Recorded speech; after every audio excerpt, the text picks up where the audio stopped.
My name is Mark Doolin, and I'm in Atlanta, Georgia, and I'm talking to Paul Pollard. Denson Paul Pollard is the bass trombone in the Met Opera Orchestra.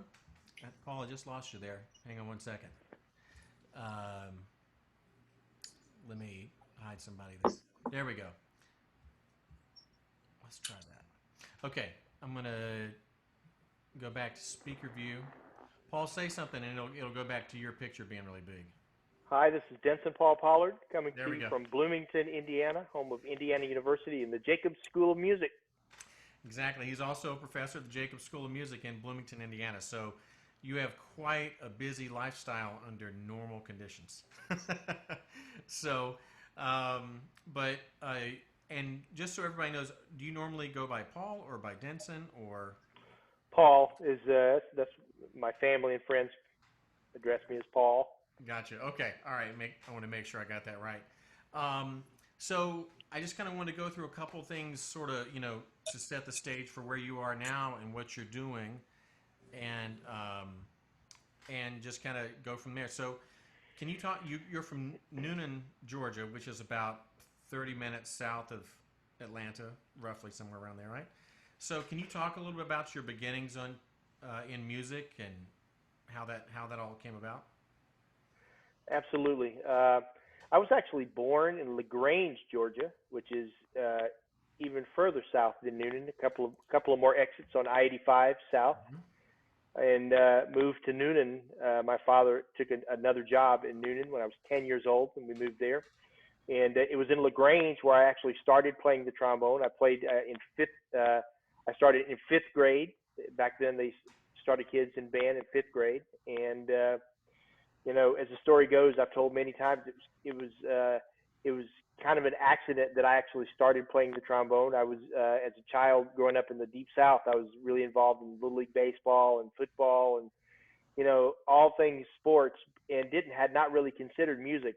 I'm not really from a family that has a focus on music, but I showed it one day in fifth grade, and my buddy and I were standing there waiting to get in the school, and we saw a sign that said band instrument trial day, and I thought, what's that? And my buddy said, well, let's go check it out.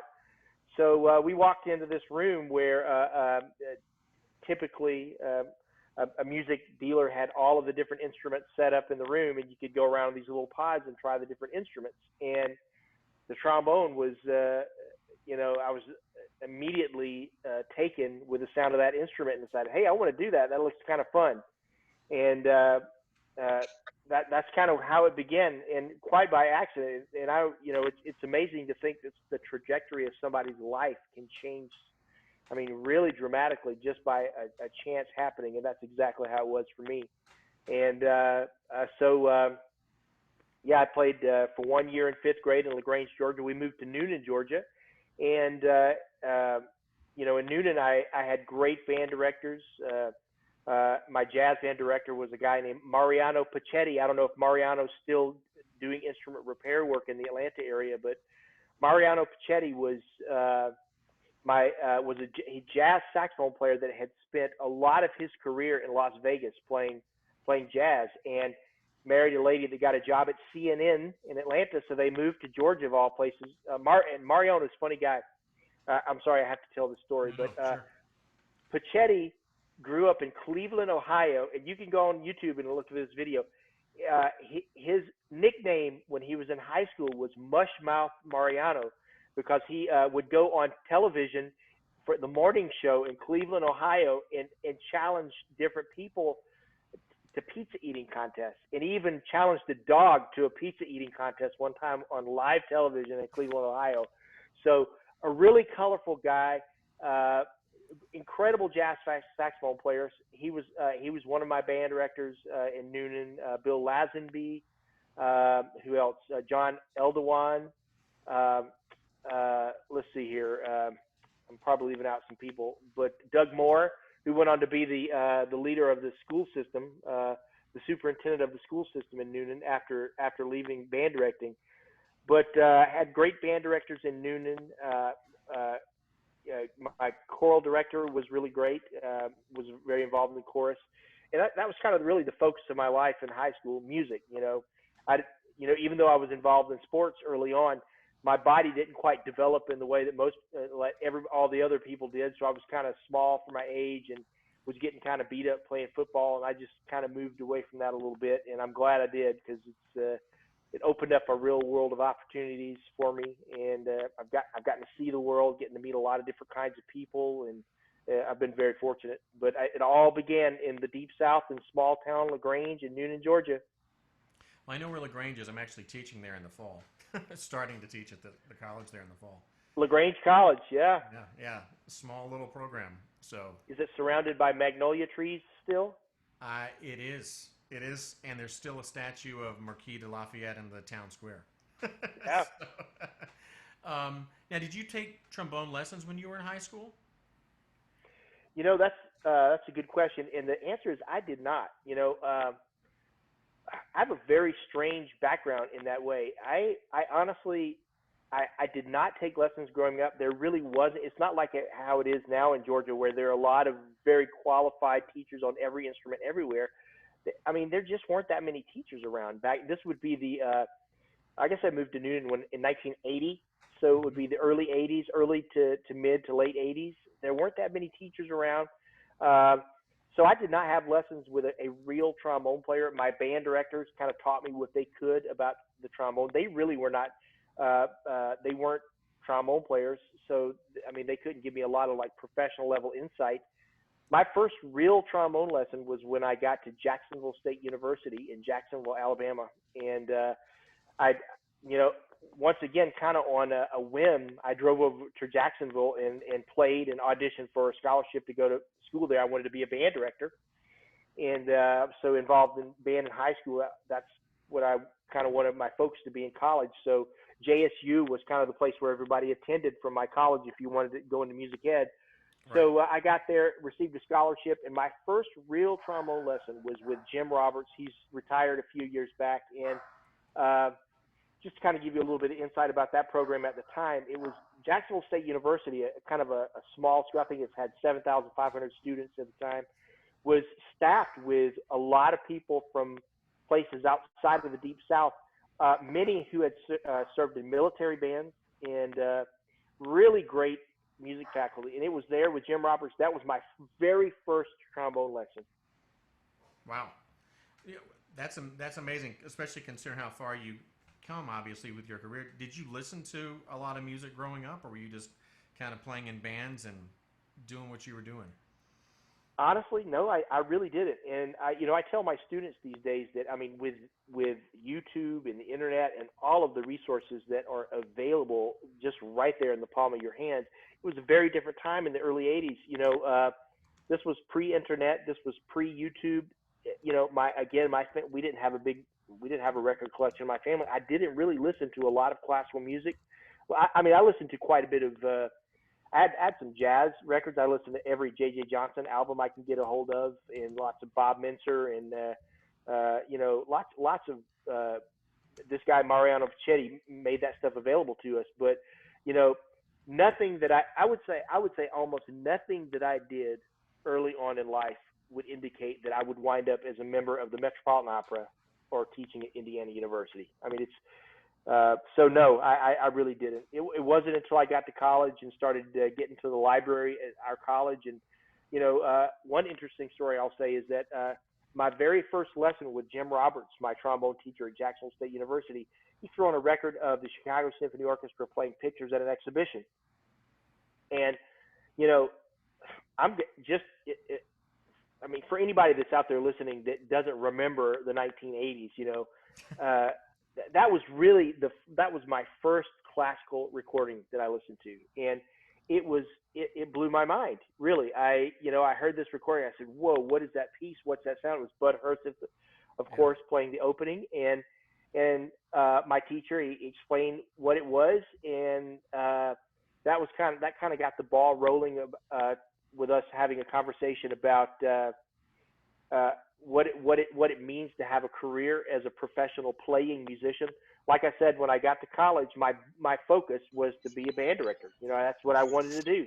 And but he introduced me to classical music. He kind of explained the process of taking auditions, and introduced me to things like orchestral excerpts and explained how to prepare them and what this process was like. And I thought, wow, I'm going to really try this. Even though I was a music ed major, I really dedicated myself to learning orchestral excerpts and honing the craft of taking auditions. And I actually won my first audition with one semester left of my music ed degree. So I actually wound up doing my student teaching in Iowa because with that one semester left, I won the bass trombone position with what was then the Cedar Rapids Symphony in Cedar Rapids, Iowa. Now it's Orchestra, Iowa. But yeah, so. And is that how you wound up going to graduate school at Iowa? That is exactly how I got there, and it's interesting. Several of the faculty members at Jacksonville State University in Alabama had attended the University of Iowa for grad school, and I'd kind of heard the name of that school, but honestly, it really wasn't my intention to go there. I mean, Iowa might as well have been the moon for me. You know, I'd never been to Iowa. You know, it took me 10 or 12 hours to drive to Iowa to take the audition. It seemed like the other side of planet Earth, really. But I won this job in Cedar Rapids, Iowa. I also, when I was serving as the bass trombone player of the orchestra, they had job openings for the orchestra librarian and the secretary for the Suzuki school that they were running alongside the orchestra. I managed to get those little jobs to kind of go along on the side to make a little money. And I did my student teaching in Cedar Rapids, and after that, it just kind of seemed like a natural kind of the natural thing to do, to try to do a master's degree. And so that's how I started school there. Studied with, I had 3 teachers. Actually, I studied with a lot of people while I was at Iowa because they had a trombone search there. So while I was at the University of Iowa, over different periods of time, I studied with a guy named John Hill, who was a very respected teacher at the time. A guy named George Krim, who was an amazing trombone player. He was the principal of the Canadian Broadcast Symphony Orchestra. David Gear eventually got there, who's the dean of the School of Music at University of Michigan now. But also along that lines, there was a guy named David Johansen, who I think he teaches down in Louisiana right now, and this guy named Brad Edwards, who's written a few books that we all know. Brad Edwards also taught there for a little bit while I was there. So I had a lot of exposure to a lot of players while I was at the University of Iowa. And proximity to Chicago was also a very good thing for me because while I was in school at the University of Iowa, I was actually there twice, and that's I know I'm rambling here, but no, this is I was in school. I was in school in Iowa one time for 2 years for my master's degree. My wife and I left there. We went on the road with an Andrew Lloyd Webber show. We toured with an Andrew Lloyd Webber show for 2 years. And then after the show ended, we went back to Iowa for 3 years where I completed my doctorate. And during the second period of time in Iowa is when I started driving over to Chicago. I got into Chicago Civic Orchestra, played in that orchestra for 2 years, started studying with members of the Chicago Symphony. Also won the Illinois Symphony Orchestra job. And so there was a time in my life, and I think back on this, and I do not know how I survived this, but there was a time in my life where I was completing my doctorate at the University of Iowa, playing in the Chicago Civic Orchestra, driving down to Springfield, Illinois, as I remember, the Illinois Symphony Orchestra, and also playing in the Cedar Rapids Symphony. So that was a very busy time, and all I remember, the biggest thing I remember, I'll say, is driving through raging snowstorms on, just trying to get from one orchestra to the next and trying to complete my paper and doing all this stuff. It was an amazing time. Iowa was a very good school for me. That must have been great preparation for your current lifestyle. Yeah, I mean, really, truly, it was, having to be organized to juggle a schedule that included playing in, again, 3 different places and doing a doctoral degree and serving as the TA at the time. That, having to be that organized to do all that stuff, it really did help me be organized for what I've been doing over the past couple of years, which is kind of, I have the dual role of being a member of the Met Orchestra and a full-time tenured faculty member at Indiana University. So the organization to be able to do that, I learned from that time in my life. I would say so. And you had a lot of interest too, because you've talked about the jazz interest you had growing up, and then while you were at Iowa, you were also an assistant in musicology. Did I read that right? Yeah, again, I was at the University of Iowa, I think, for a total of 5, maybe 6 years, and over the course of those two periods of time, like I said, I served for the first year. My first TA position was TA with uh, uh, the musicology area, and I helped with one of the music history classes that teaches to non-majors. So it was one of those classes that has 200 kids in it, and it's an elective for them. But I helped grade papers and just kind of help do different things for that class. So that was my first TA position. Uh, when I left for the 2 years and came back, for those 2 years that I was on the road with the Andrew Lloyd Webber show, I was surrounded by jazz musicians. The rest of the guys on the show, they were all jazz musicians that had played with all of the big bands, the great big bands, Woody Herman, Stan Kenton, Buddy Rich. I was surrounded by musicians who had experience with that. And so I get off the road, I go back to Iowa, and, my focus has kind of been commercial playing. So I was the jazz TA for a while there and helped out with the jazz program, directed one of the jazz bands. But I mean, eventually, I really kind of wanted to be the trombone TA, So right at the end of my degree, my doctoral degree, I finally became the trombone TA and got to teach some trombone lessons and help out with the trombone area. But my dissertation, what I don't know if you have a terminal degree, but one of the big hurdles that everybody has to overcome for that doctorate is a topic to write on. Right. Because for most programs, you have to write a paper, and my paper wrote itself because right at the beginning of the degree, I knew that I wanted to write on the history of the bass trombone in big band jazz.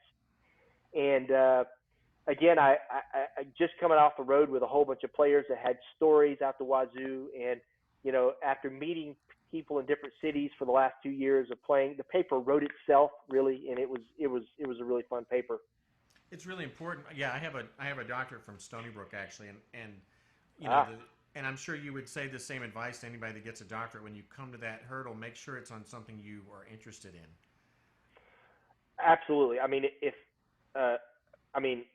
with my prospective doctoral students now at Indiana University, one of the conversations that I have with people right up front is, look, it would be great if you don't wait till the end of your coursework to start thinking about your topic. You need to start wrapping your head around something that you have a passion for, something that you're going to be, something that's not going to be torture for you to spend hours writing and researching and doing interviews on, because it can either be a pleasant experience or be torture. And I was fortunate; it was very pleasant. Yeah, absolutely. Yeah, your incoming colleague Kevin Cobb was my teacher at Stony Brook. And I remember discussing that with Kevin, and I said, well, I could do it on this particular sonata. He said, why would you ever want to do that? It was good advice. It was good advice. So, when you were developing then, so you got to college at Jacksonville State, and I'm sure you were an absolute sponge as a student, Were you already a bass trombone player at that point, or you were a tenor player, or when did that switch happen?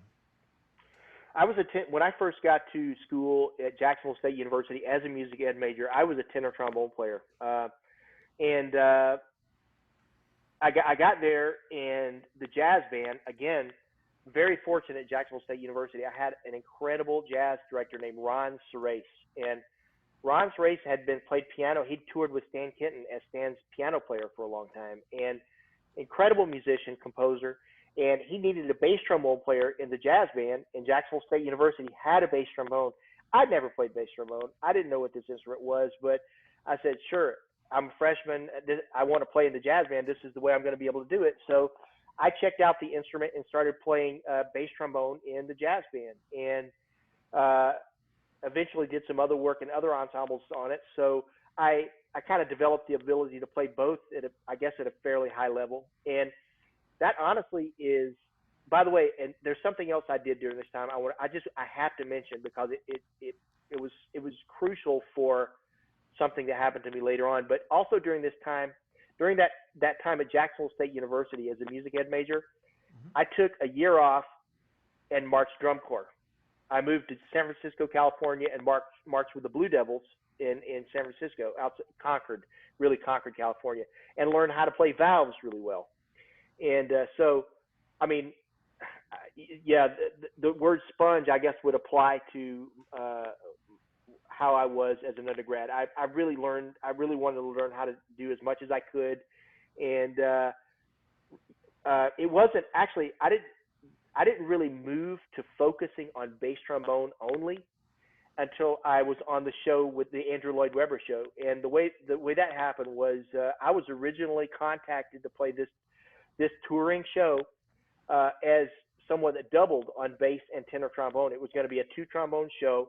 One guy played lead trombone, and then I would play tenor and double on bass. And so I got to the show. It took us 4 weeks to kind of get the show up and going, and I got to the first rehearsal, which was in Louisville. You mentioned Louisville earlier when we were talking. First rehearsal was in Louisville, Kentucky. They rented out a theater, and we put the show up there. And there was some kind of last minute they decided to hire a second tenor trombone to kind of have a full trombone section, and so I became just the bass trombone player on the show. And over the course of the 2 years of touring with this show, we played a different city each week.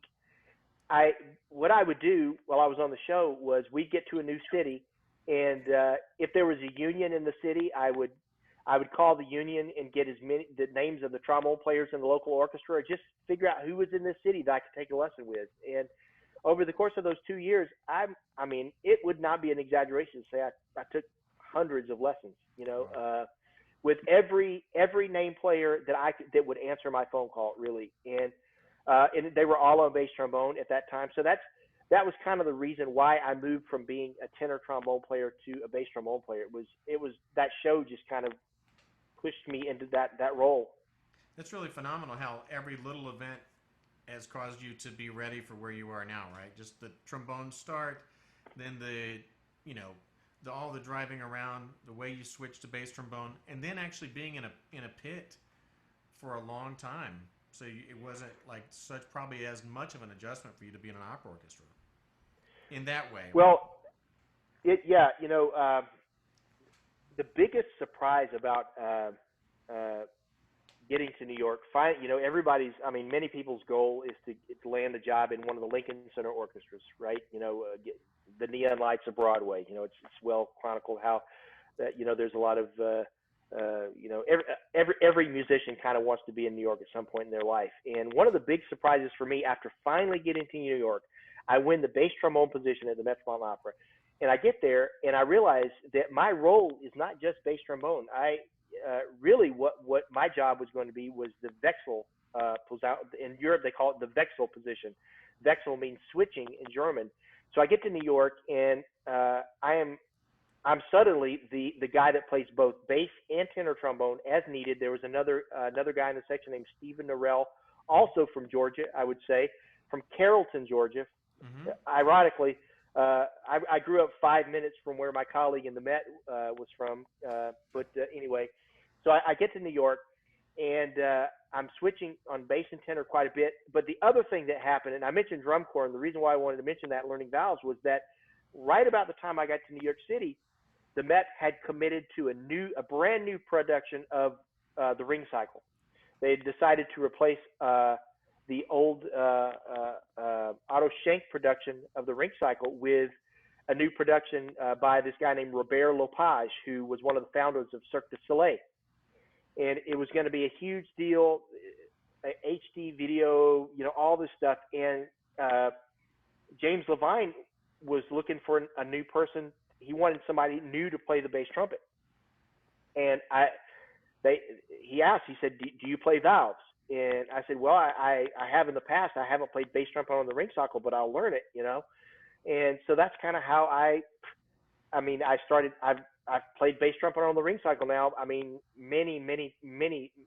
times. And you mentioned little things that I've experienced in my life leading up to being in New York and playing in the Met. Drum corps, blasting away on a bugle in drum corps really prepared me for, being able to play bass trumpet on the Ring Cycle, which I think I'll say is one of the most glorious things a low brass player can ever do. playing the ring cycle in any chair is a wonderful thing to be able to do. But the bass trumpet part in the ring cycle is it's the greatest thing I've ever done, really. Wow, wow, that's really cool. I mean, what a that's the production that was a little bit controversial at first, right? Because all the sets were very modern and new, if I remember that correctly. It was not everybody really liked that production, and you know, I'll be the first to admit that critically, I'll say that a lot of the new productions that are happening at the Met are not as great as the older productions. Uh, but I personally, I liked the production. If you've watched the DVD of that production of the Ring Cycle, it's amazing. Lots of really great close-ups of the singers. The production is designed around this machine that has fingers that can be manipulated in different ways. Wow. Oh, are you free? Am I freezing? Shoot. Oh shit. Paul, are you there? Things on I'm this sorry, I machine. froze up a You little know, bit. that's okay. Can you hear me? I've got you. I was worried that might happen. My internet's been. It's not as rural as it sounds like it could be in Georgia, right? You shouldn't expect this. You were talking about the way it was manipulated, that production. Yeah, it was designed around a machine that was a little bit complicated, and it broke down a couple of times here and there. So people were kind of critical of it. It also cost a lot of money to do. It was very heavy. That actually it required that the whole stage of the Metropolitan Opera be reinforced because it was so heavy. So the summer before the production, the new production, our locker, everything below the stage was closed because they were having to reinforce the stage with steel beams to hold up this thing. So it was really expensive, and you know, but I liked it. Like I said, if you watch the DVD of the production, it's really interesting to watch, and um, to be a part of again on bass trumpet and to be a part of a new production of what many people regard is the greatest artistic achievement of all time, the Ring Cycle. Right. It was just a very, very special time, and it's playing. Not many people in the world can play the bass trumpet on the Ring Cycle. I mean, it's a very tricky thing. There are lots of places where you make or break the show. There are several moments in the Ring Cycle where if you don't play this solo well, that is the thing people are going to remember when they walk out of the door. So it's a very important part. It's very tricky. Not many people in the world can do it. I actually play poker online with a guy from Washington, Doug Rosenthal, who is another person that's played the Ring Cycle a lot. And ironically, I'm on faculty here at IU, even though my role here at IU is to teach bass trombone only. My colleague Carl Lenthe is another person who has played bass trumpet on the Ring Cycle in Europe for many decades. So, but it is a very special thing. And the reason why a kid from a small town in Georgia was able to do that in New York was because of drum corps, I'll say. Wow. Now, was the bass trombone, was that part of the job description when you applied? You had to have played the Ring Cycle on bass trumpet? Since No, you and Carl have both done it. Just kidding. Yeah. Yeah. No, here at IU, I try to downplay any of that other stuff. When I'm in Bloomington, I'm a bass trombone player. Right. Carl and Pete Ellison. They're anytime somebody calls me for a lesson, if they want to talk about bass trumpet, if they want to talk about tenor trombone, I steer them in that direction. And that keeps my life simple here. Honestly, in New York, living in New York, having to keep all of those instruments happening at a high level, having a life that's complicated, that's complicated. It's very nice to just exist in Bloomington as the bass trombone teacher. It's nice. Now, is Bloomington where you are primarily right now? Is a residence, or you would still? New York? No, I'm in Bloomington right now. I've been here since March. like many people in our business, I went from 200 miles an hour. I was flying back and forth between Indiana and New York City, sometimes 3, 4 times a week. Uh, I went from doing that to boom, March. I think it was March 16th. I flew back to Bloomington from New York. I had not. I left. I mean, my locker, my apartment, everything was just left there, and I did not go back until a couple of weeks ago, really. So Right. I've been in the quarantine here in Bloomington, and my family's here in Bloomington. Oh, okay. Okay. Yeah, it's a much easier place for a family lifestyle in Bloomington than it is a lot of stuff that comes with New York. Yeah, my kids have it. You know, I don't want to say traditional, but they're having a high school experience that's a little bit more like what I had growing up in Georgia with, with a big school with a football team and with pep bands and marching band and orchestra and band, all that stuff. And also, they're gonna get to attend IU, which is a nice perk for me. Yeah. Yeah. Um, before you were in the Met, you were also in Hong Kong, right? And the Finnish Radio Symphony for a year, right? Can you talk about those two jobs a little bit? Yeah, I just want to get the timeline straight here. And I know this is all very complicated, but it really is true. At the end of my doctorate, and this would have been 2000. Uh, right at the end of my doctorate, I auditioned for the Hong Kong Philharmonic. Again, like I said, I was playing in the Chicago Civic Orchestra. The Hong Kong Philharmonic had they at that time they had regional auditions all over the world. If they had a position open, they did an audition in London, Paris, Hong Kong, Chicago, and New York. They just sent their representatives to audition in these different places.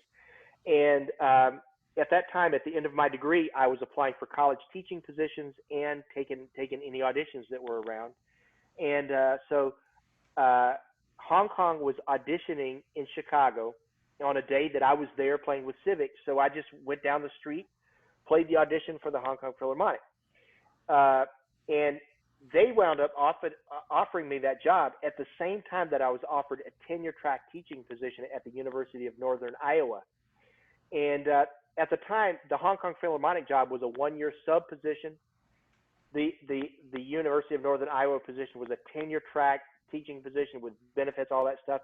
And I couldn't turn down the UNI job. So I told the people of the Hong Kong Philharmonic, I said, look, I really want to come there and play, but I can't turn down this other job that I have that is full time and it's going to be long term.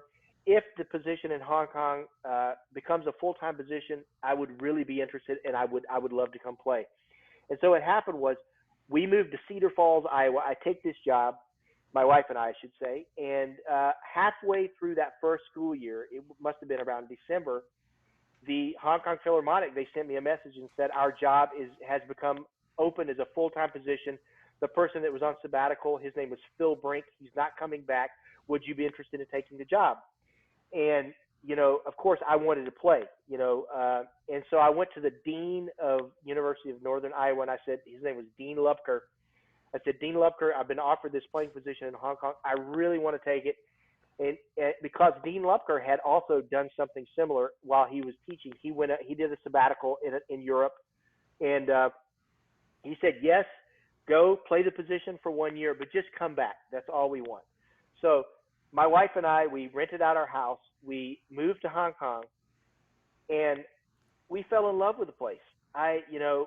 We couldn't leave.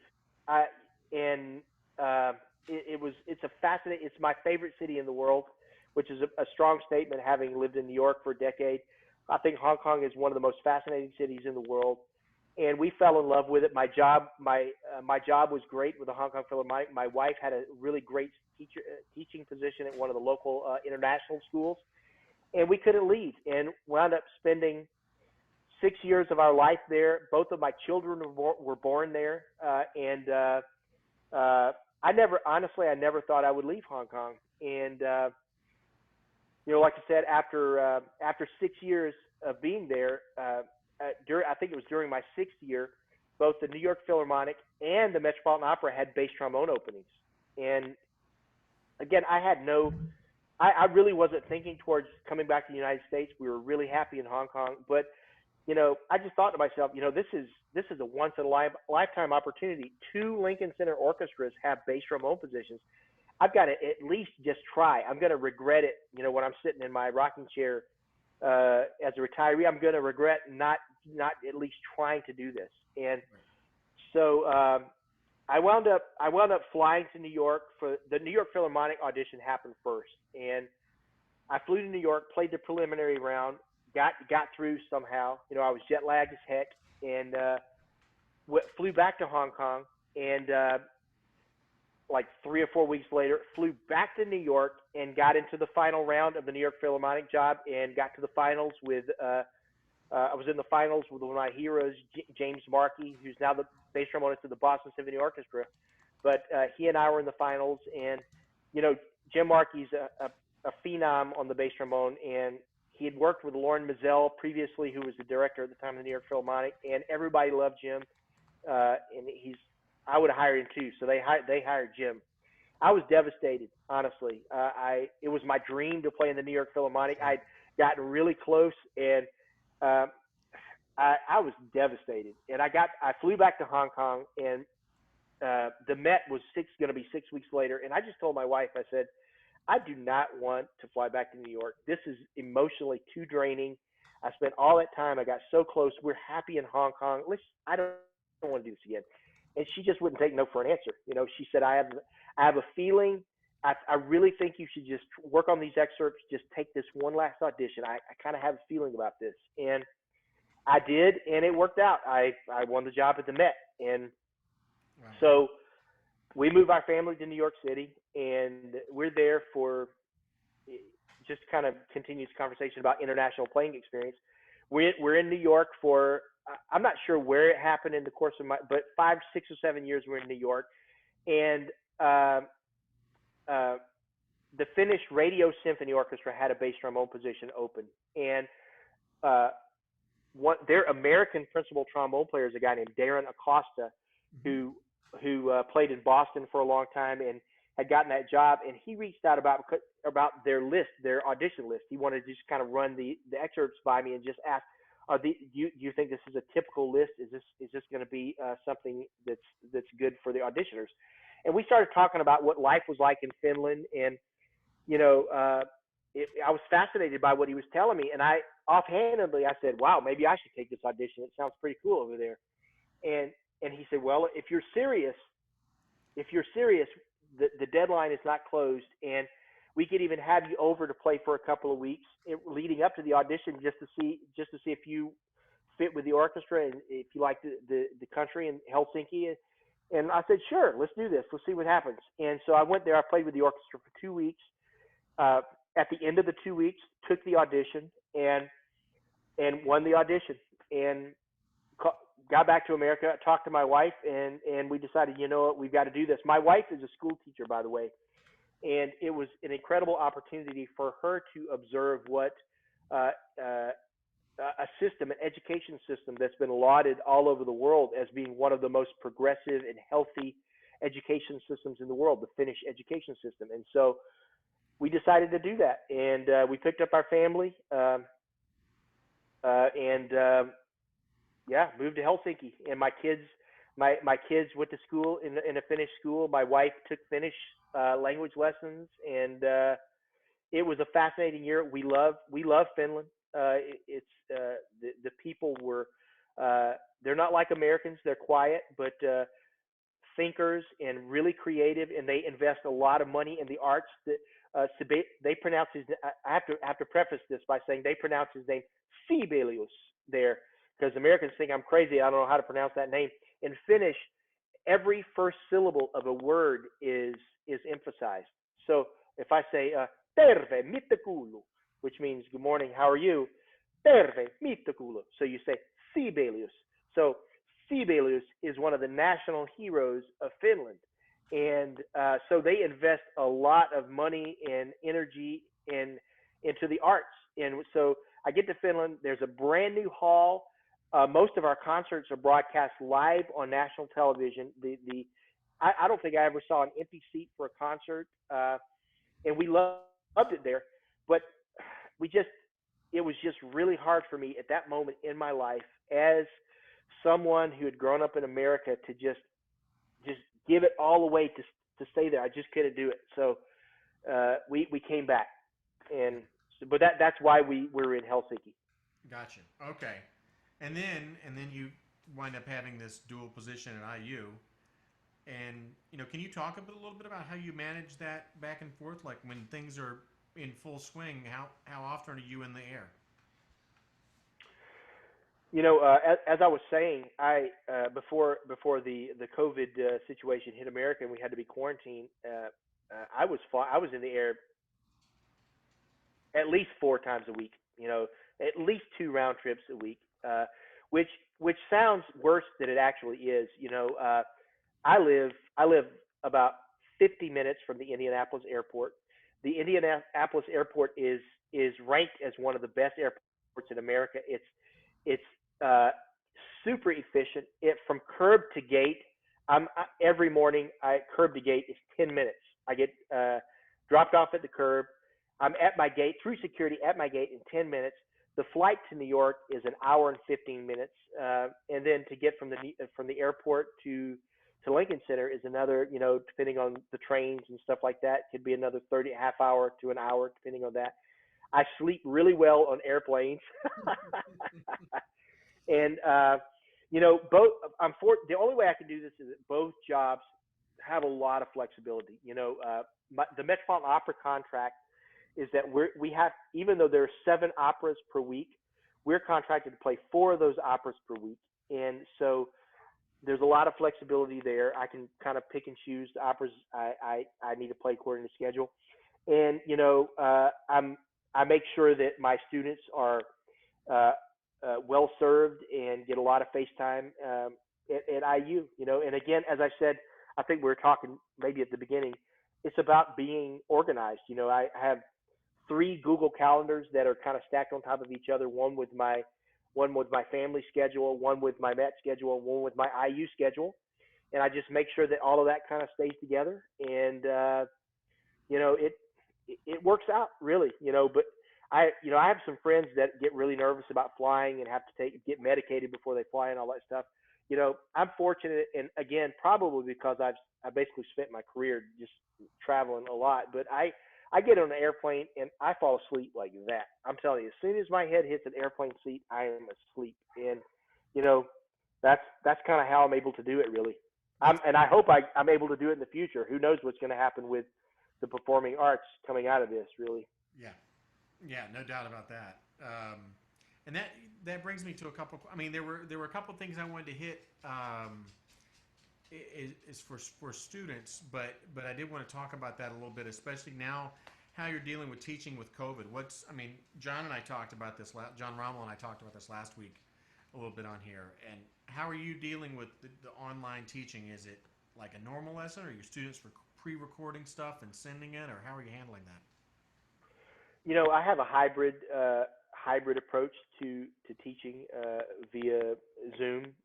Some students want to send in a recording, have me talk about it, send them notes, have me listen to their recording, send them notes about my observations, and then we meet again after that.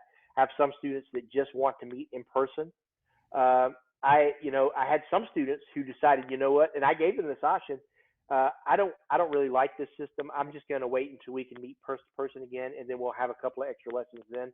So my approach was to be as flexible as possible for the students, and that seemed to work very well. I can tell you this: by the time that we had to be quarantined in my studio at IU, we had a significant amount of stuff already accomplished for the semester. The week before the quarantine happened, we had our studio recital. At that recital, all of my students played opera arias. I'd assigned each one of them an opera aria to play on trombone. So we'd had that done, and most of the meaningful work was done. But this. I know anybody that's doing this a lot would say this is not ideal. It's hard to play duets with your students with Zoom lessons. I would start every lesson with a duet with my students under normal conditions. But you got to have good microphone. You got to be technology savvy for sure. But one of the things that one of the things I think is a real positive that's come from this is, the ability to do what we're doing right now. This kind of thing, this kind of sharing of knowledge and these kinds of interviews, and didn't really happen that often before COVID. And you know, one of the things that I did the very last semester of school was I talked to some of my buddies, my bass trombone player buddies, and uh, I did swap Zoom master classes for the whole last week of school. And I did a series of, I probably did 6 or 7 master classes for different people at different schools around the United States, where they had a few students of theirs play for me, and vice versa. And that was an incredible opportunity for my students to hear teachers that they normally would not have probably had contact with. And that's a real positive for sure. I had to put myself on mute because my dog's looking at me like he needs something. Give me 1 second. Just That's a okay. brief intermission. Hang on 1 second.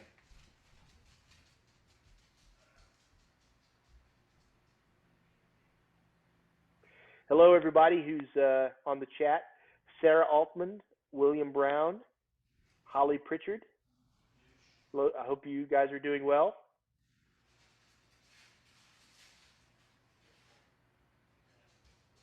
Hi, if you want to send, let's see Sorry, here. There's a question. I also needed a power cord, so I was like dual purpose. So, so Okay. yeah, you're right. This time with the COVID, these kind of things are going on all the time, and it seemed to me like at the beginning there was a rush of a lot of people doing a lot of stuff, and then there was like a decline, and now we're sort of in it for the long haul, I think. Yeah, the overdub projects that are happening quite a bit. Yeah, you know, it's great. I think it's great that people are wanting to produce art and be creative and find ways to be creative to work through this time, really. And I think we all need to be doing that, because you know, people need to be. I think the public needs to be reminded that, hey, live music and is important, and we need an audience when this all when we find a vaccine and we're able to go back to doing what we do as performing musicians, for sure. Let's see. Somebody, while Oh, you were I'm gone, I sorry. Yeah, looked at the somebody asked. chat. Let's Oh see yeah, here. Holly Pritchard is a great trombone player in Atlanta, and she has some students watching, and I know she wants to ask a question. And I see Sarah Altman is a fine horn player and trumpet player, and she says,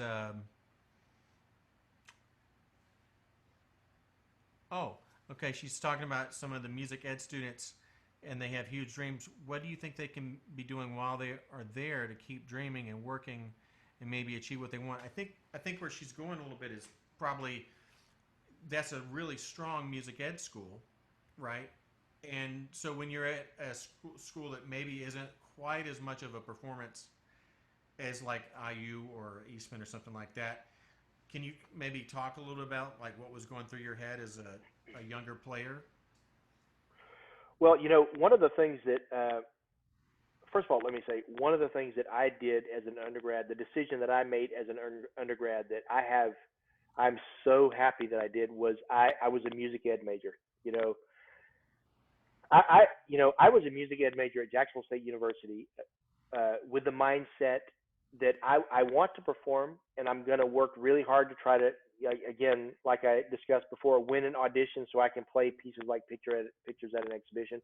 I want to be able to do that, but at the same time, uh, I want to have a varied skill set. I want to be able to have teaching concepts, and you know, I want to be able to do what I need to do to make my way in the music world. And as we all know, uh, it is quite difficult to win an audition to be a professional player. Not many people are fortunate enough to be able to do that. And so when I was at Jacksonville State University, I was a music ed major. I was fully committed to learning all those things I needed to learn to be a good educator. But at the same time, I was practicing a lot. There wasn't a lot of wasted time. And it hurt just to kind of answer Sarah's question. Uh, I would if I were a student at Jacksonville State University, if I were a music ed student right now at Jacksonville State University with dreams of being a professional player, I would be fully committed to learning as much as I could about as many things as I could during that time, and just see where your career takes you. I mean, there's no way I could have predicted my life when I was a music ed student at Jacksonville State University. Yet all of the things that I was learning and doing while I was there kind of propelled me into these different facets of my career. So I would just try to soak it all up, just try to learn as much as you can, take advantage of as many opportunities you get. Don't be afraid to fail. One of the things I tell my students quite a bit is that, you know, every time you fail, you learn something and move closer to achieving your dream. And I mean, there's almost nobody that I know in the music business that hasn't failed a lot before they achieved what they want to do. I mean, I have a colleague in the Metropolitan Opera, Ray Riccomeni, who is a trumpet player. I think Ray took 100 auditions before he won his job in the Metropolitan Opera.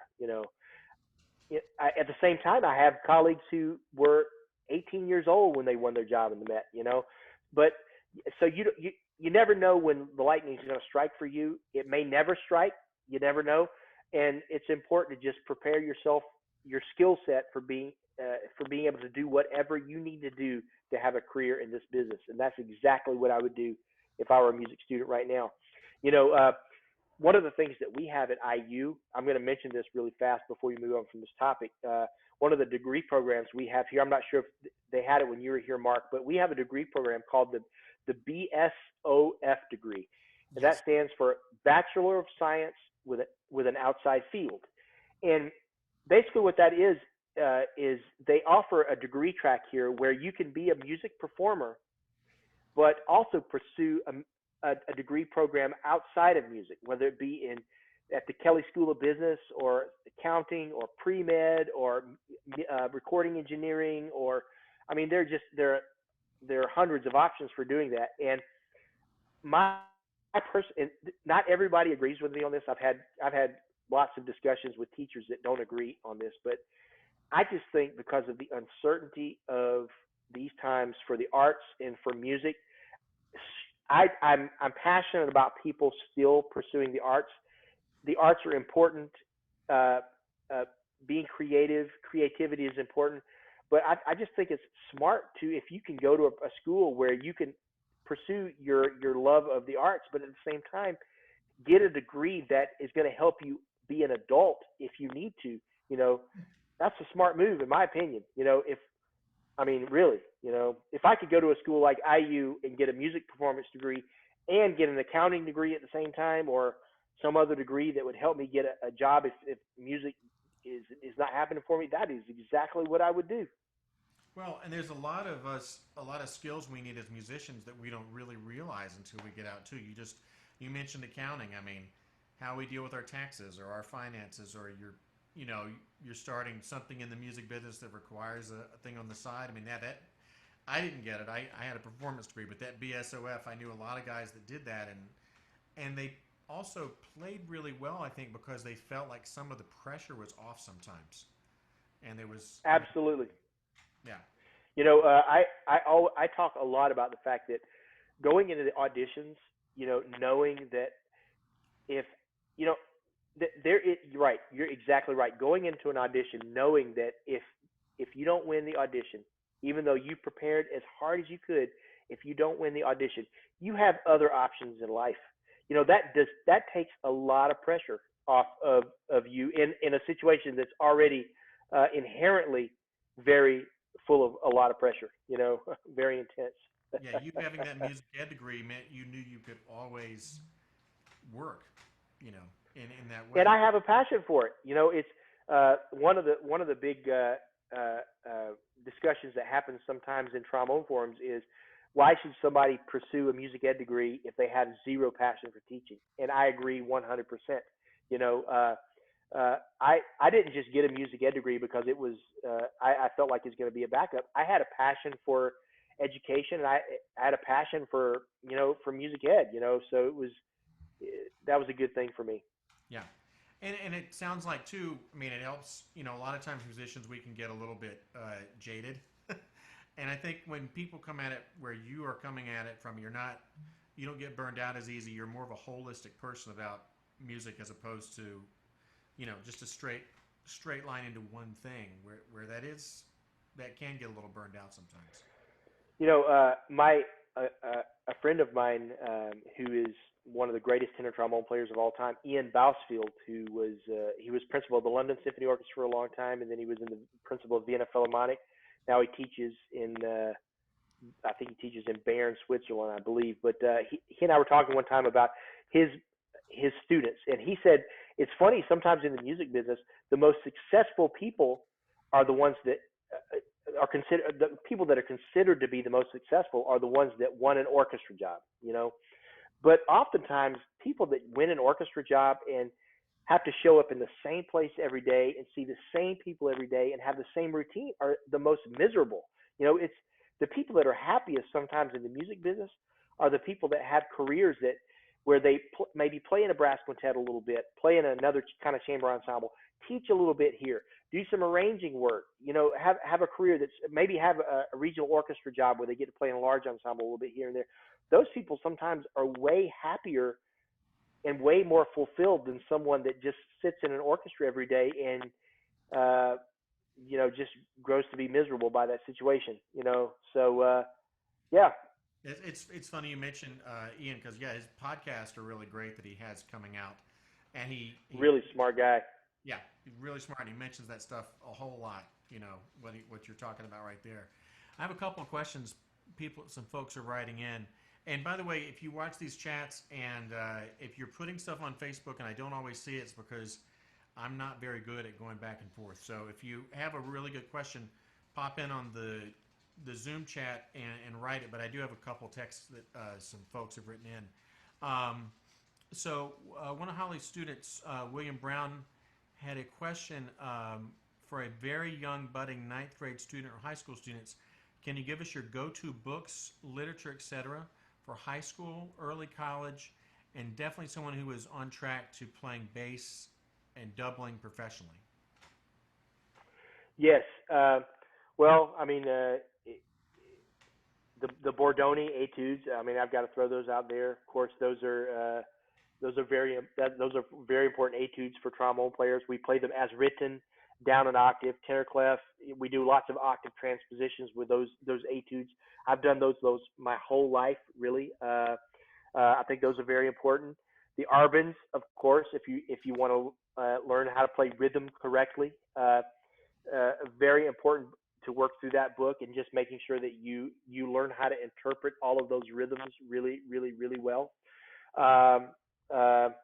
Let's see here. The Brad Edwards Lip Slurs book is a book that's been written recently in the last decade or two, I'll say. Brad's really great with. He's really inventive with his pedagogy books. It's filled with lots of really good slurs for a low brass player. Brad Edwards Lip Slurs, very important book.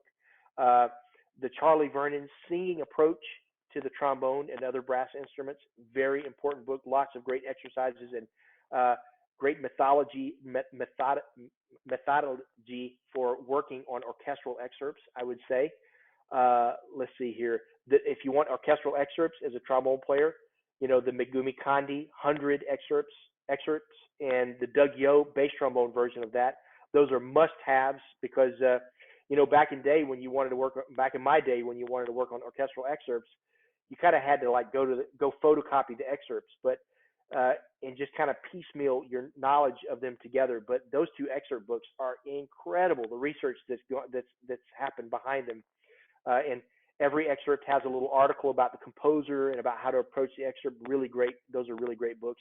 And another book I'm going to mention that I have most of my students read at some point during the course of their career is a book called Talent is Overrated by Jeff Colvin. I want to mention that book because I think it's so important for young players to read, because it's a book about the basic theme of this book is that what is more important for you to achieve your goals in life, more important than talent, is your work ethic. How hard you work at honing your craft. And the book is written by Jeff Colvin, who was the editor of Fortune magazine for a long time, and he's a guy that's accustomed to working with numbers and analyzing data. And what the guy does during the course of the book is he goes back and he analyzes the lives of people that are iconic for achievement in different areas of life. People like Mozart in our area, and Tiger Woods in golf, and Jerry Rice in football, and Bill Gates in technology. He goes back and analyzes their lives, and in a really clear way shows you that of course they probably had some ability and they had some circumstances in their lives that kind of propelled them forward, but they worked really hard over the course of their career to achieve what they did. And I think that's a really important concept for students to kind of latch onto. You know, if you're a student like me who was trying to take auditions coming from a small school and kind of felt like you were behind and felt like you didn't belong, the idea that it's not how talented you are, it's really not where you're from or what school you attended, but what matters most is how hard you work. That idea is kind of a liberating and empowering idea, you know. And that's how a music ed kid sitting at Jacksonville State University who wants to win an orchestral audition, that's how that kid, that idea can empower that student to say, you know what, I'm going to be the first person in the music building every morning. I'm going to do everything my teachers told me to do. I'm going to do it with passion, and I'm going to spend a lot of time doing it. And that's how a person really achieves their goals, really. So that's Talent is Overrated by Jeff Colvin. Very important book, I think, for anybody that's studying music. Yeah, I can totally relate to a lot of what you were saying there because I mean I grew up in a small town in South Carolina, and luckily I didn't start at IU because I don't know if I would have been ready for that as a student. And I got there, and you know other people had gone to Interlochen for high school, or they'd been studying at the Juilliard pre-college and high school, and you're like, you know, you feel a little behind in certain ways. And I mean, this might sound a little cheesy, but I mean, I remember growing up and watching all these Rocky movies, you know, and you have all these things about the underdog in your mind. And I'm sure there's quite a bit of that with you, like the way you came about it was probably very similar in that mindset. Absolutely. I had a chip on my shoulder, a real chip on my shoulder, because I knew I was behind. I'm a kid from a small town in Georgia, you know, but it fuels my fire. Yeah. It's actually quite an advantage when you really look at it in the rearview mirror a lot of times. So I should be in a much better situation than I am. I have a question from Phil Truax, who's another fine trombone player in Atlanta. He's watching with a lot of his students.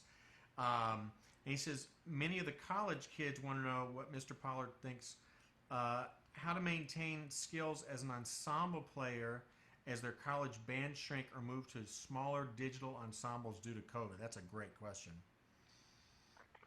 Well, that's a very good question. That's going to be a challenge, you know, and I mean the overdub programs that are out. That's one way to do it. You know, if you have someone kind of start the overdub project and record a track and send it around, and everybody just tries to make sure their track is in tune and in time with that person. That's one way to do it. I have a program called I have an intonation program that's 4-part chorales that a student can play along with. There are lots of resources for doing that. The honest truth is nothing takes the place of developing the reflexes and the instinct for playing with another person and adjusting and following and matching. That's going to be a big challenge. Yeah. I don't know how to answer that question, honestly. I mean, this is sort of Beyond that, this is sort of the period of like learning how to play as like a studio player in a way, right? I mean, it really is, you know. But like I said, I mean, even doing that, you don't really develop the instinct and the reflexes that a really high level ensemble player has. You know, I think when this is over, people are going to people are going to appreciate being able to play with other live human beings in the same room in a very special way. So, you know, something is going to be missing from music education until we can do that, because uh, there nothing can replace sitting beside someone and hearing them breathe and watching them move out of the corner of your eye, and just it's a very special kind of communication that happens there. Yeah, yeah, absolutely. I have another question. This is from William Brown, who's one of Holly's students from just a minute ago. He says, "Is someone looking to play bass and or tenor trombone professionally in the future? What advice could you give me about picking a college, and if you have any recommendations?" I'd imagine one place you would recommend. Well, I mean, I think IU, the Jacobs School of Music at Indiana University. I mean, it's a very special situation. I mean, but don't get me wrong, there are a lot of great music schools, and but I think IU is special. One one thing about IU is that there are three trombone teachers here. If you want to play both bass and tenor, with the three teachers that are here, Carl Lenthy, Pete Ellefson, and myself, you have three people that have played at a very high level on every low brass instrument. As we talked about before, Carl has played bass trumpet in Munich, in the Munich Opera, and all over Europe. Everywhere. He's also an incredible tenor trombone player. Pete Ellefson played in the Seattle Symphony for a long time. Played the ring cycle with Seattle Opera the whole time he was out there. And I'm kind of the bass trombone guy on faculty.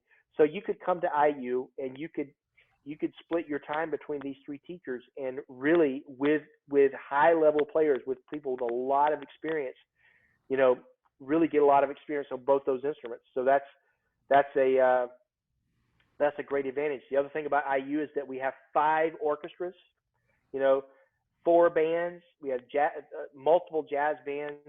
There's an unlimited amount of playing opportunity at Indiana University.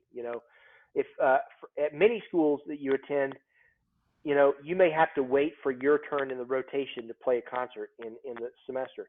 At IU, you have your ensemble that you play in the whole semester, and I think that's a very special thing. And beyond that, if you're thinking about, if you want to double on bass and tenor, I would make sure that you have good equipment. Make sure that you have especially mouthpieces that are comfortable on both the instruments. Can you talk about that? Like, what are your I know you have your own signature line of mouthpieces as well. Mm-hmm. We can talk about what kind of are some basic recommendations you have for that. This is a little bit difficult. It's difficult to recommend something to someone else because different people have different preferences for chop. I have a lot of friends that double. Nate Zagantz, for instance, there in Atlanta, doubles a lot at a super high level. One of the best doublers I've ever. And also Brian Heck, the bass trombonist in the Atlanta Symphony, also is starting to play a little bit of tenor. And I'm trying to remember those guys. For me, doubling is about having the same rim. I was fortunate for a long time. I lived very close to Greg Black in New Jersey, and Greg Black is everybody knows Greg Black is a great mouthpiece maker. And so I actually went to Greg's house, went to his shop, and had custom mouthpieces made for bass, tenor, and bass trumpet that all had the same rim. So for me, it's very important to have the same rim when I switch back and forth between these instruments. For other people, they don't want the same rim. They want to develop a completely different space on their lips, so they switch back and forth between completely different mouthpieces. So, different people have different preferences depending on your chops and your teeth. You're going to have to experiment to find out what you want to do there. But I think it's very important to do that. And I'll say if for a young player that's in say 8th or 9th grade and they're thinking about doubling on bass trombone, make sure you play tenor trombone really, really well before you switch to bass, because bass trombone with the second valve and with the drop of the register, it's another level. It's another set of things that you've got to master. But you also still need to be a master of the tenor trombone register. So if you're someone that wants to learn how to double on bass, make sure that you have your fundamentals down on tenor trombone really, really, really well. You know where the intonation of the overtone series is. You know where a high you got to raise a high G and a high F sharp, and you know all the basics of how to play a tenor trombone really well before you go to bass. That's what I did, and I'm thankful that I had that knowledge base before jumping onto bass. Now, do you still play a fair amount of tenor trombone in your own playing? I mean, not if I don't have to. When I'm, I mean, like I said in Bloomington, I'm a bass trombone player, so I only play bass trombone and contrabass. It's only in New York when I have to play second or the occasional first trombone or an opera that I play tenor trombone. Wow. You were talking about IU. Yeah, the trombone players when I was in school were Nate and Toby Off, Steve Lang, Jonathan Raycraft, Luis Fred, Francisco Rosario. Do you know Francisco? I don't. Fantastic trombone player in Seville. Great player. Yeah, those. It was okay. Chris Dirth is another trombone player you might know at some point. Jay Heltzer, who's been in the Air Force Band now forever. Brandon Cheney, who just retired from the military. I mean, it was like pretty stacked trombone situation, And I have to say, all of those guys were incredibly disciplined. I mean, every one of them I mentioned, they were all like practiced very consistently. It's funny. Someone like Steve Lang was like one of the most consistent people I've ever seen in my life about how he dealt with his day. Super organized. But yeah, they were all good guys and competitive. But it was fun hearing all those great players. But you had no idea what they were going to develop into. I'm really glad you mentioned seeing all of them early in life. I mean that really there's really not a secret to how to increase your chances of being successful in this business. I know all of those guys now still, and I know they all still practice very consistently. I mean, it really that's a baseline need. You got to have the discipline to practice. Yeah, it's phenomenal. All of them were like that, and they were always playing chorales together. I mean, they played together all the time. The chairs were switching all the time, And it's funny, you mentioned Nate. I don't know if you've seen this. His son is a very fine 7th grade trumpet player. Have you seen these videos, right, of him? I have. Yeah. And so he's played like over 60 days in a row outside. I mean, that's consistency like his dad. It's very cool. Yeah, it was interesting too because at that time the teachers were Dee and Carl came out a little later when I went back to school. Keith Brown, and Ed Anderson.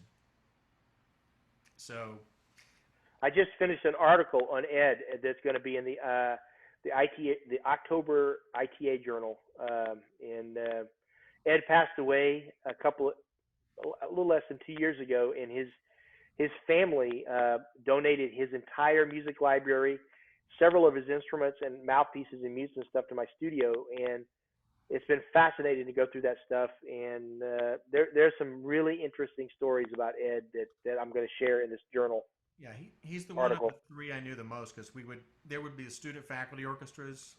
And back then in the summer there was a student faculty orchestra, but even during the year there was the I'm going to think of it later, but there was a student faculty thing that would go on and you would be playing Firebird and look down and see Ed Anderson. And you're like, how's this?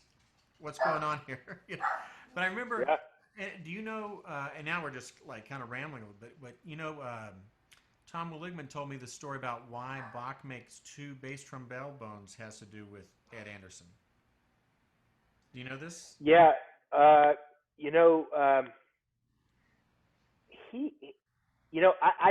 did a lot of interviews about Ed in the past couple of weeks, and he played a very unusual instrument. He had a 10-inch bell.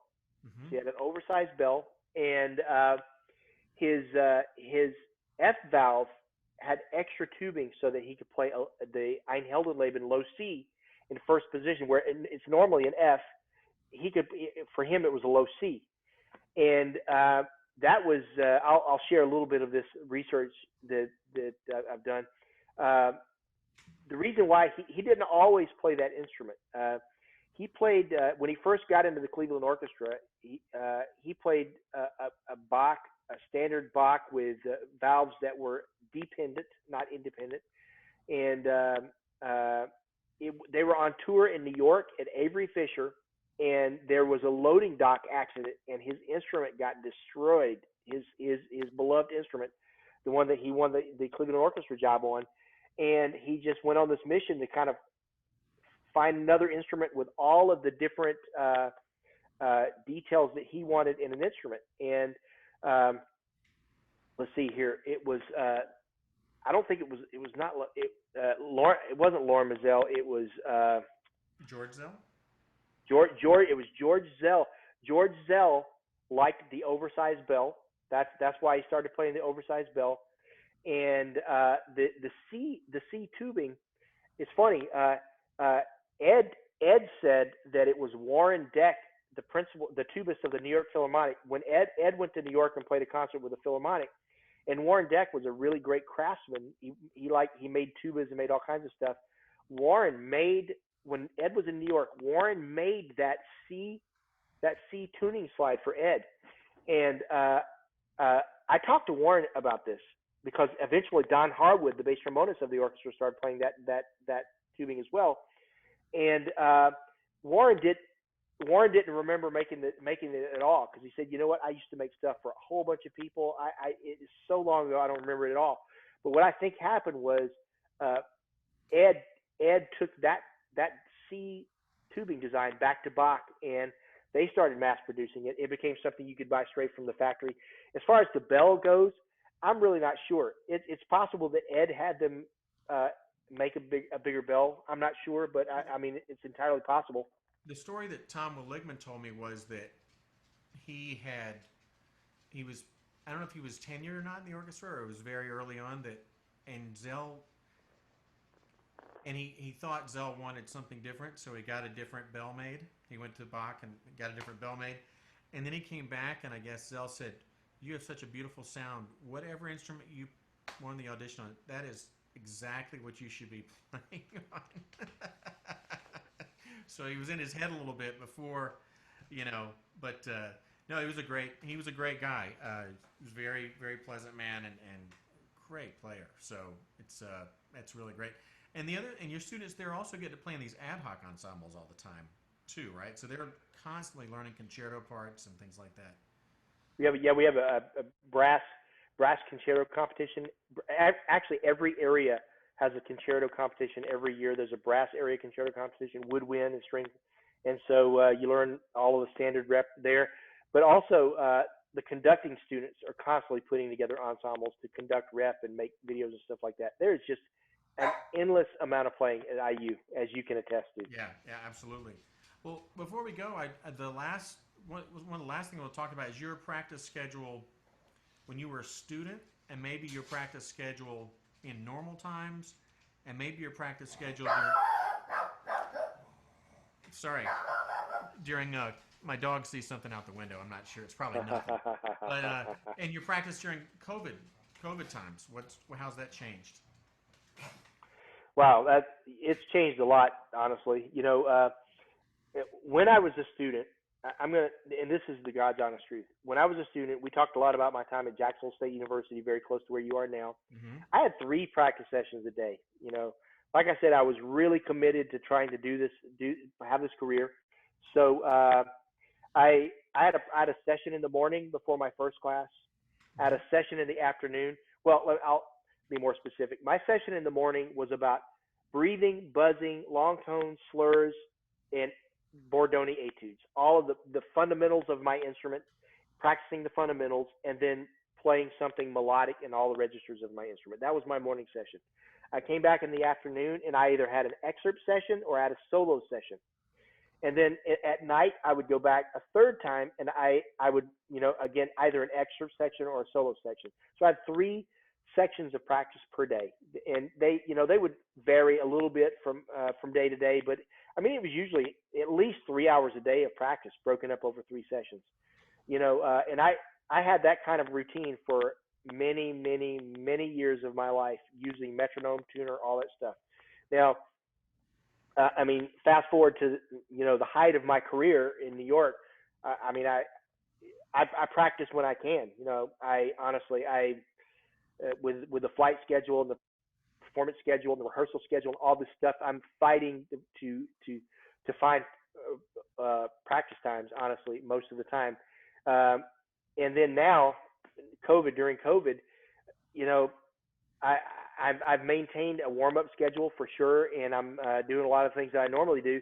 But at the same time, I'm practicing things that I enjoy doing that I normally wouldn't be able to do, like jazz.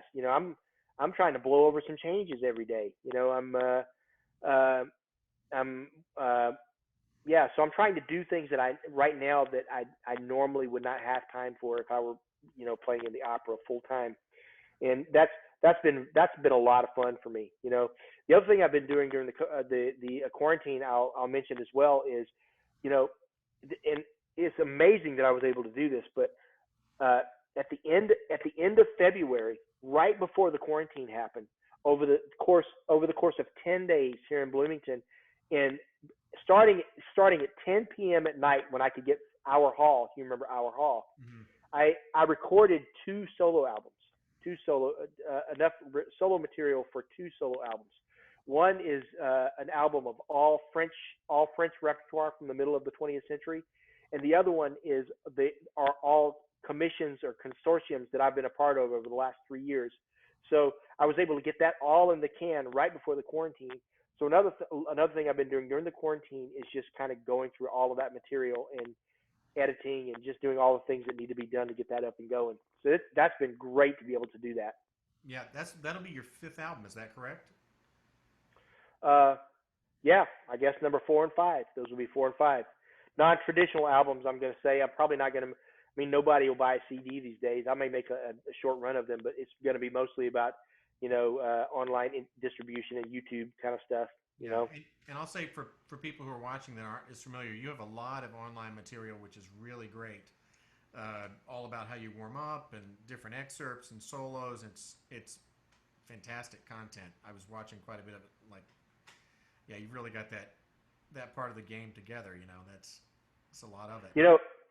That all, I started doing that. I started doing that for two reasons.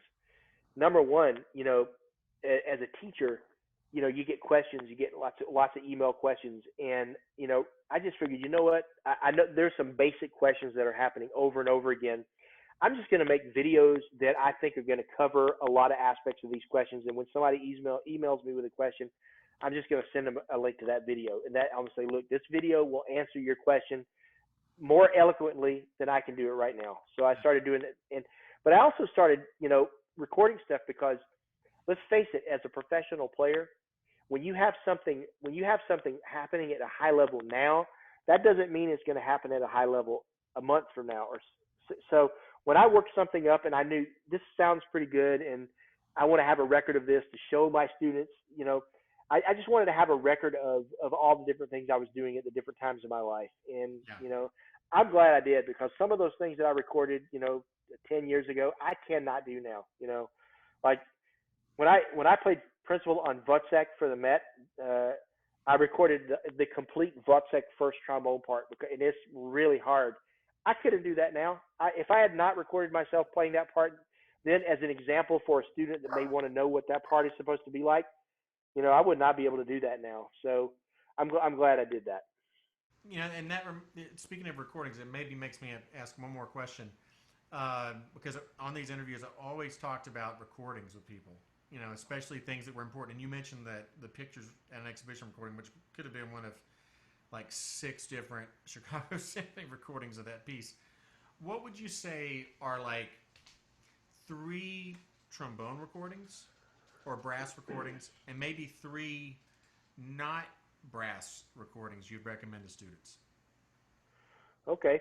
I would say let's go with orchestra first. I'm going to list that Chicago Symphony Orchestra pictures at an exhibition for sure. I'm going to say Mahler 2, with the New York Philharmonic, the Mahler Second Symphony. Yep. Uh, and gosh, are you gonna make me pick a That'd be the third, huh? Bernstein one from the mid '80s that you're talking about, right? Yes. Yeah. Yep. And then Yeah. I'm gonna say I'm gonna throw in an opera. I'm gonna say De Rosenkavalier. Okay. You can find this on YouTube with Christian Thielemann conducting in Baden-Baden, and it's an all-star cast of singers. The Rosenkavalier is one of my favorite operas, and that's a really great recording on YouTube. For solo trombone CDs, I'm gonna say my first trombone solo CD, which was Slide Area with Joe Alessi. You Mm-hmm. know, I'm gonna say Psychedelia with James Markey. And oh man, you're gonna make me pick a third. You know, I can't pick a third. I'm gonna have to say there are two bass trombone recordings that I had early on that made a huge uh, impression. Blair Bollinger's Fancy Free Mm-hmm. and Charlie Vernon's 8 Minutes to the Loop, both incredible examples of bass trombone sound, I'll say.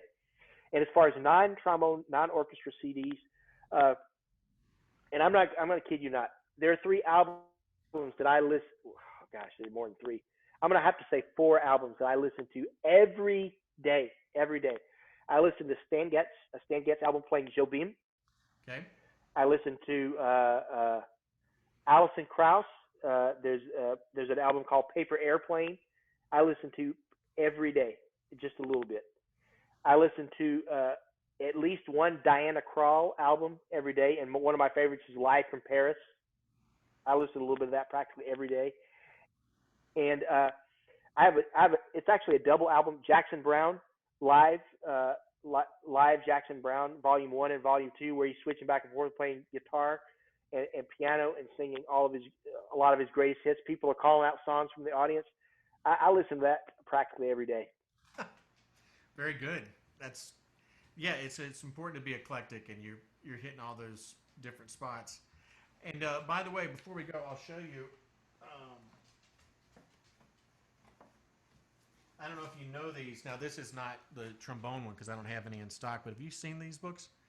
There's a trombone version of this. So wow, I have not. we will when we are going to print for people that were wondering what that was. Vincent Chikowitz's son Michael and I published 3 volumes of his dad's works, and we've self-published. But we have a bass clef version of that has the long tone studies, and it has selected etudes in that.